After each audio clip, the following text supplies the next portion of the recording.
প্রিয় শিক্ষার্থীবৃন্দু, কুমিল্লা সরকারি মহিলা কলেজের অনলাইন শিক্ষা কার্যক্রমে তোমাদেরকে স্বাগত জানাচ্ছি।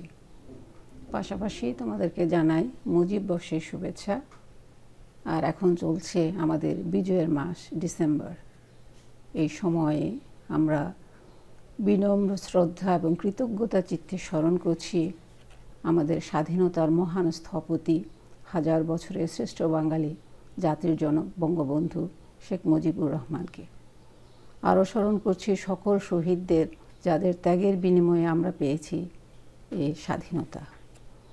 প্রিয় শিক্ষার্থীবৃন্দু, এই সময়ে আমরা যদি সকলেই যার যার অবস্থানে থেকে নিজের দায়িত্ব নিষ্ঠা ও সততার সাথে পালন করি, তবেই আমাদের দেশ এগুবে এবং শহীদ মুক্তিযোদ্ধাদের আত্মা শান্তি পাবে বলে আমি মনে করি।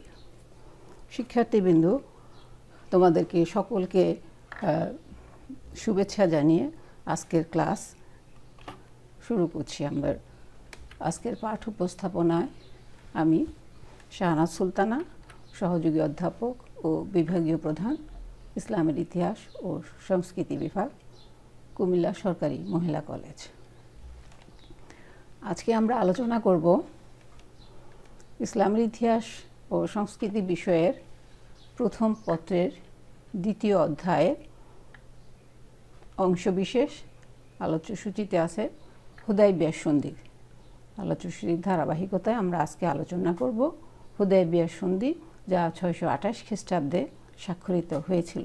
তোমরা পাশে যে ছবিটা দেখতে পাচ্ছ সেটা হুদায়বিয়া, এই স্থানটাকে তোমরা দেখতে পাচ্ছ। প্রিয় শিক্ষার্থীবৃন্দ, আজকের পাঠ শেষে তোমরা যা জানতে পারবে তা হচ্ছে হুদায়বিয়া সন্ধি কি, এই সন্ধির পটভূমি বা কোন কোন অবস্থার প্রেক্ষিতে এই সন্ধি বাস্তবায়িত হয়েছিল, হুদায়বিয়া সন্ধির প্রধান শর্তাবলী, হুদায়বিয়া সন্ধির গুরুত্ব ও ফলাফল ব্যাখ্যা করতে পারবে।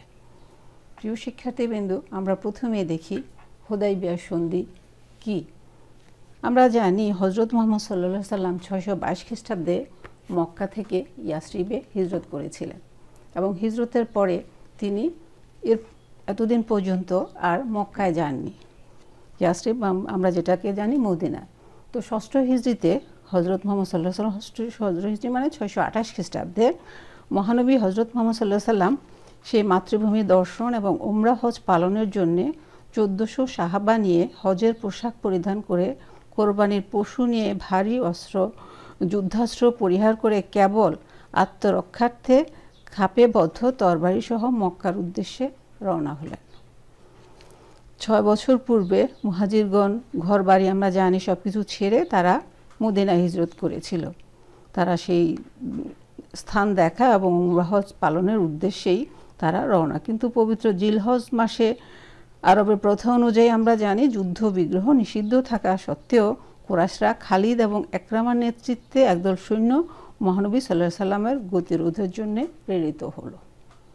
কেননা কুরাইশদের ধারণা ছিল এটা আরব গোত্রসমূহের সামনে তাদের পদমর্যাদায় অবনীত করার একটা চাতুর্যপূর্ণ ছল। মানে তারা হয়তো ভেবেছিল যে হযরত মুহাম্মদ সাল্লাল্লাহু আলাইহি সাল্লাম শুধুমাত্র হজ করার জন্য আসেনি, এই জন্য তারা বাধা প্রদানের চেষ্টা করেছিল। এবং তাদের সেই মক্কার সন্নিকটে গুজা গোত্রের বুদাইল বিন ওয়াকাবার নিকট কুরাইশদের যুদ্ধ অভিযানের সংবাদ পেয়ে মহানবী সাল্লাল্লাহু আলাইহি সাল্লাম তার পথ পরিবর্তন করে মক্কার 9 মাইল অদূরে হুদায়বিয়া নামক স্থানে শিবির স্থাপন করেন। হুদায়বিয়া নামে একটি কূপের নাম অনুসারে অঞ্চলটি হুদায়বিয়া নামে পরিচিত। তো কুরাইশদের এই দুর্বিসন্ধি জানতে পেরে বুদাইলকে তিনি দূতরূপে পাঠিয়ে হযরত মুহাম্মদ সাল্লাল্লাহু আলাইহি সাল্লাম জানালেন যে তারা সম্পূর্ণ নিরস্ত্র, যুদ্ধ করতে মক্কায় আসেনি, শুধু হজ বা পবিত্র কাবাগৃহ দেখতে বা পরিদর্শন করতে তারা এসেছিল। হযরতের সততায় বিশ্বাস করে কুরাইশগণ ওরোকা বিন মাসুদকে সন্ধির প্রস্তাব নিয়ে মহানবী সাল্লাল্লাহু আলাইহি সাল্লামের নিকট পাঠান।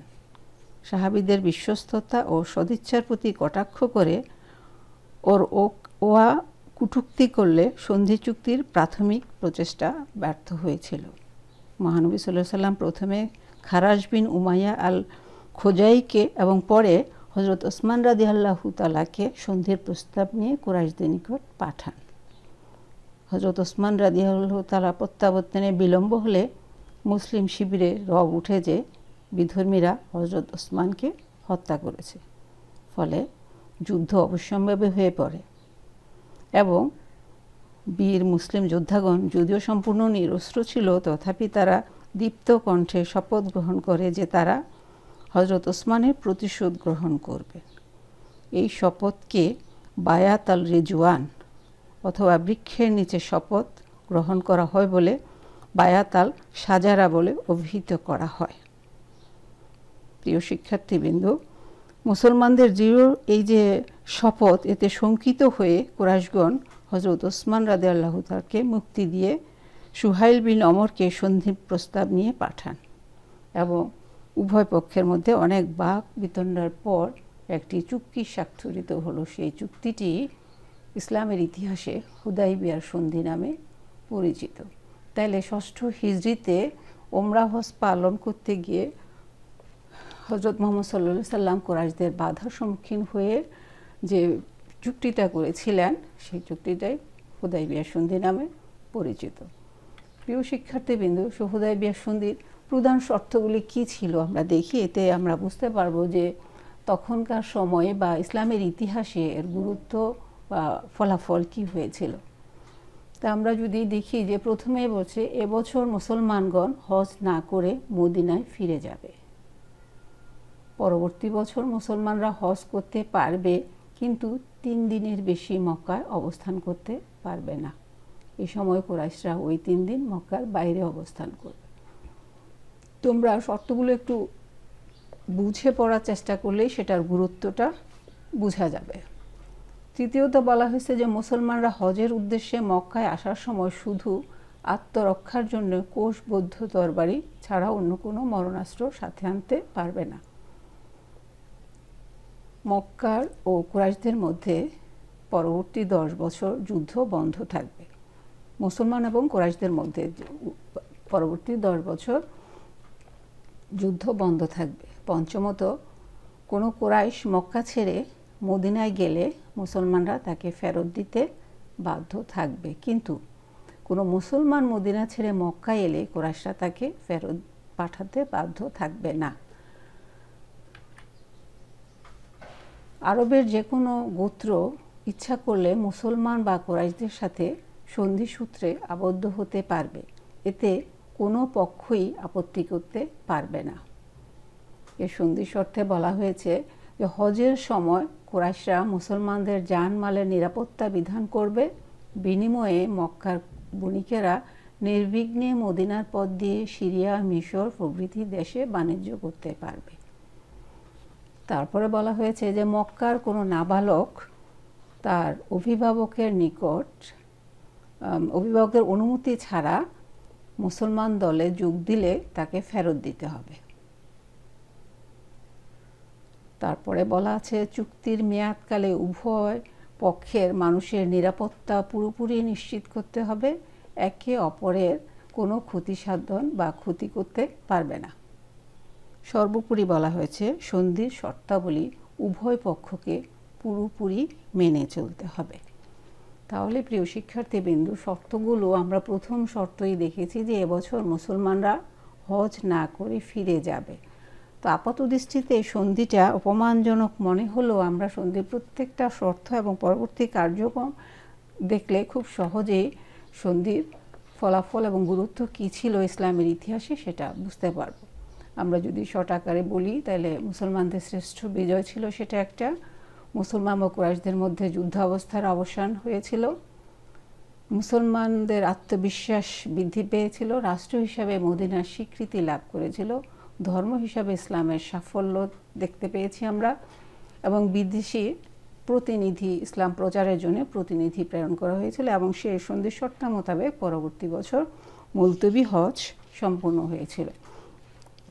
তো প্রথমে আমরা যেটা বললাম যে মুসলমানদের জন্য এটা শ্রেষ্ঠ বিজয় কিভাবে। হযরত মুহাম্মদ সাল্লাল্লাহু আলাইহি সাল্লামের রাজনৈতিক প্রজ্ঞা এবং প্রতিভার পরিচয় এবং সন্ধিকে মহাগ্রন্থ আল কোরআনে ফাতহুম মুবিন বা প্রকাশ্য বিজয় বলে অভিহিত করা হয়েছে। আলোচ্য সন্ধিপত্র বাহ্যত মুসলমান স্বার্থের পরিপন্থী হলেও অপমানজনক মনে হলো এটা ছিল ইসলামের নিরঙ্কুশ বিজয়ের সংকেত স্বরূপ। এই সন্ধি মহানবী সাল্লাল্লাহু আলাইহি সাল্লামের রাজনৈতিক প্রজ্ঞা ও কূটনৈতিক দূরদর্শিতার পরিচয় বহন করে। ঐতিহাসিক জুহুরির বর্ণনার মতে ইসলামের পূর্ববর্তী এমনকি পরবর্তী কোনো বিজয়ী এর চেয়ে বৃহত্তর ছিল না। এনসাইক্লোপিডিয়ার লেখক বলেন, আপাতদৃষ্টিতে মনে হলো যে হযরত মুহাম্মদ সাল্লাল্লাহু আলাইহি ওয়াসাল্লাম লজ্জাজনকভাবে পশ্চাৎপদ করেছিলেন, কিন্তু শীঘ্রই দেখা যায় যে প্রতিভাত হয় যে সুবিধাগুলো হযরত মুহাম্মদ সাল্লাল্লাহু আলাইহি ওয়াসাল্লামের পক্ষে ছিল। বাস্তবিক এই সন্ধি ছিল কৌশলপূর্ণ পশ্চাদপসারণ বা পশ্চাৎপদ, কিন্তু চাতুর্যপূর্ণ একটা বিজয়। প্রিয় শিক্ষার্থীবৃন্দ, আমরা দেখি এটা কুরাইশ এবং মুসলমানদের মধ্যে শর্ত মোতাবেক যুদ্ধ অবস্থা, যে যুদ্ধভাব অবস্থার অবসান ঘটেছিল। হুদায়বিয়া সন্ধির ফলাফল আলোচনা দেখা যায় যে বিধর্মী ও মুসলমানদের মধ্যে অন্তত পক্ষে 10 বছর নিরবিচ্ছিন্ন শান্তি রক্ষার প্রচেষ্টা করা হয়। যুদ্ধবিরতির প্রস্তাবে কুরাইশগণ এবং মুসলমান হযরত মুহাম্মদ সাল্লাল্লাহু আলাইহি সাল্লামের সদিচ্ছা প্রকাশ পায়। কুরাইশগণও যুদ্ধ থেকে ক্লান্ত হয়ে পড়ে যুদ্ধ করতে করতে, এবং বিরামহীন যুদ্ধে তাদের ব্যবসা বাণিজ্যের অচল অবস্থার সৃষ্টি হয়। মুসলমানরাও নিজেদের ইসলাম ধর্ম প্রচারের মতো পর্যাপ্ত সময় পেয়েছিল। এই যুদ্ধ কুরাইশ এবং মুসলমানদের মধ্যে যে যুদ্ধ অবস্থার অবসানের প্রেক্ষিতে উভয়ই সেটার জন্য উপকৃত হয়েছিল। তারপরে আমরা দেখি যে মুসলমানদের আত্মবিশ্বাস বেড়ে গিয়েছিল। এই চুক্তির আমরা যে 10টা শর্ত দেখলাম, চুক্তির অন্যতম শর্ত ছিল অনুমতি ব্যতীত কুরাইশ মদিনায় আশ্রয় গ্রহণ করলে হযরত মুহাম্মদ সাল্লাল্লাহু আলাইহি সাল্লাম তাকে ফেরত দিবেন, এবং কোনো মুসলমান মক্কায় আসলে কুরাইশগণ তাকে ফেরত দিতে বাধ্য থাকবে না। বিবেচনা করলে দেখলে প্রতীয়মান হয় যে মুসলমানগণ ইসলামে দৃঢ় বিশ্বাসী ছিলেন এবং হযরত মুহাম্মদ সাল্লাল্লাহু আলাইহি সাল্লাম তাদের উপর সম্পূর্ণ আস্থা রেখেছিলেন। চুক্তি মোতাবেক দেশ থেকে মদিনার মুসলমানগণ মক্কায় প্রত্যাবর্তন না করায় কুরাইশগণ বিস্মিত হয়েছিল। সর্বোপরি আমরা দেখি যে রাষ্ট্র হিসাবে মদিনার স্বীকৃতি পেয়েছিল। আমরা জানি যে হিজরতের আগ পর্যন্ত বা হিজরতের পরেও যে পুরা কুরাইশদের স্বীকৃতি পাওয়া যায়নি, কিন্তু এই সনদের মাধ্যমে তারা, এই সন্ধির দ্বারা সমগ্র আরবদের দৃষ্টিতে মদিনা রাষ্ট্র মক্কা রাষ্ট্রের সমপর্যায়ে উন্নীত হলো। এই চুক্তির ফলে কুরাইশগণ সর্বপ্রথম মদিনা প্রজাতন্ত্রকে একটি সার্বভৌম রাষ্ট্র এবং হযরত মুহাম্মদ সাল্লাল্লাহু আলাইহি সাল্লামকে তাদের নেতা হিসেবে স্বীকৃতি দিতে বাধ্য হয়েছিল। উভয় পক্ষের চুক্তি মানে হচ্ছে দুটা দেশ দুটোকে স্বীকৃতি দেয়া, এবং এর মাধ্যমে তারা প্রথম স্বীকৃতি দিতে বাধ্য হলো। ইতিপূর্বে আরবদের রাজনীতি মক্কাকে কেন্দ্র করে আবর্তিত হতো, এখন থেকে মদিনা কেন্দ্র করে আবর্তিত হতে লাগলো। তারপর আমরা দেখি ধর্ম হিসাবে ইসলামের সাফল্য। হুদায়বিয়া সন্ধির অন্যতম শর্ত, যেটা প্রধান তাৎপর্য ছিল যে ইসলামের বিস্তৃতি এবং প্রসারতা বৃদ্ধি পেয়েছিল। একদিকে 10 বছরের জন্য যুদ্ধ স্থগিত থাকায় মুসলমানরা নিজেদের ইসলাম প্রচারের জন্য সময় পেয়েছিল। অন্যান্য শর্তগুলো ইসলাম ধর্ম গ্রহণের পরিপন্থী ছিল না, বরং পরোক্ষভাবে প্রেরণাদায়ক ছিল। আরবের যে কোনো গোত্র হযরত মুহাম্মদ সাল্লাল্লাহু আলাইহি সাল্লাম অথবা কুরাইশদের সঙ্গে সন্ধিসূত্র আবদ্ধ হতে পারবে। এই শর্তটির ফলে হযরত মুহাম্মদ সাল্লাল্লাহু আলাইহি সাল্লামের পক্ষে গত 18 বছরে যা সম্ভব হয়নি তা মাত্র 2 বছরেই সম্ভব হয়েছিল। আমরা দেখি 2 বছর পরে 630 খ্রিস্টাব্দে তিনি মক্কা বিজয় করেছিলেন। তারপরে যে শ্রেষ্ঠ বীরদের ইসলাম ধর্ম গ্রহণ করা, এই সন্ধির পরপরই খালিদ বিন ওয়ালিদ, ওমর বিন আশের মতো শ্রেষ্ঠ বীরদ্বয় ইসলামের ছায়াতলে আশ্রয় গ্রহণ করেছিল। ইবনে হিশাম বলেন, হযরত মুহাম্মদ সাল্লাল্লাহু আলাইহি সাল্লাম যেখানে 1400 সাহাবা নিয়ে হুদায়বিয়াতে গমন করেছিলেন, 2 বছর পর তিনি মক্কা বিজয় করেছিলেন 10,000 সাহাবা নিয়ে। সুতরাং 18 বছরের কঠোর ত্যাগ ও পরিশ্রমের ফলে শিষ্যত্ব দাঁড়িয়েছিল 1400-তে, এবং চুক্তির ফলে পরবর্তী 2 বছরে সেটা হয়েছিল 10,000-এ। তাছাড়া তিনি বিভিন্ন জায়গায় দূত প্রেরণ করেছিলেন। হুদায়বিয়া সন্ধির পর 628 খ্রিস্টাব্দে তিনি বিদেশে বিভিন্ন রাষ্ট্রপ্রধানদের কাছে দূত প্রেরণ করেছিলেন ইসলাম প্রচারের জন্য, যেমন রোমান সম্রাট হিরাক্লিয়াসের কাছে, ইরানের সম্রাট কিসরার কাছে, সম্রাট নাজ্জাশির কাছে, আলেকজান্ডারের সম্রাট মুকাওয়েসের কাছে, বাহরাইনের সম্রাট মুনজের ইবনে সাবির ইত্যাদি সম্রাটদের কাছে তিনি ইসলাম প্রচারের জন্য দূত প্রেরণ করেছিলেন। তারপরে তিনি যেটা করেছিলেন সেটা হচ্ছে যে মুলতবি হজ, হুদাইবিয়া সন্ধির প্রথম শর্তে বলা ছিল যে এবছর মুসলমানরা হজ না করে ফিরে যাবে, পরবর্তীতে তারা আসবে কিন্তু 3 দিনের বেশি অবস্থান করবে না। হুদাইবিয়া সন্ধির সেই শর্ত মোতাবেক মদিনার মুসলমানরা হযরত মুহাম্মদ সাল্লাল্লাহু আলাইহি ওয়াসাল্লামের সাথে মুলতবি হজ পালনের উদ্দেশ্যে পরের বছর 7ম হিজরিতে জিলহজ মাসে সমবেত হয়েছিল মক্কায়। এই সময় মহানবী সাল্লাল্লাহু আলাইহি ওয়াসাল্লাম 2000 সাহাবীকে এক বিশাল কাফেলা সহ মক্কায় গিয়ে হজ ব্রত পালন করেন। তো প্রিয় শিক্ষার্থীবৃন্দু, আমরা খুব সহজেই বুঝতে পারছি যে ইসলামের ইতিহাসে বা ইসলামের ধর্মের উন্নয়ন, হযরত মুহাম্মদ সাল্লাল্লাহু আলাইহি ওয়াসাল্লামের স্বীকৃতি সব কিছু মিলে ইসলামের ইতিহাসে সুদূর প্রসারী ভূমিকা ছিল হুদাইবিয়া সন্ধি। তো তোমরা বিষয়টা ভালো করে পড়বে, তারপরে সকল বিষয়ে সকল প্রশ্নের উত্তরই তোমরা দিতে পারবে আশা করছি। যেহেতু তোমাদের সবগুলো বিষয় সৃজনশীল, সুতরাং বিষয়গুলো ভালো করে বুঝে শুনে পড়লেই সৃজনশীলের সকল স্তরের প্রশ্ন অ্যান্সার করা যায়। তো তোমরা সকলে ভালো থাকবে। তখন তোমাদের সকলকে আবারও বিজয়ের মাসে শুভেচ্ছা জানিয়ে এবং ধন্যবাদ জানিয়ে সকলের মঙ্গল কামনা করে আজকের মতো এখানে শেষ করছি। ধন্যবাদ সকল।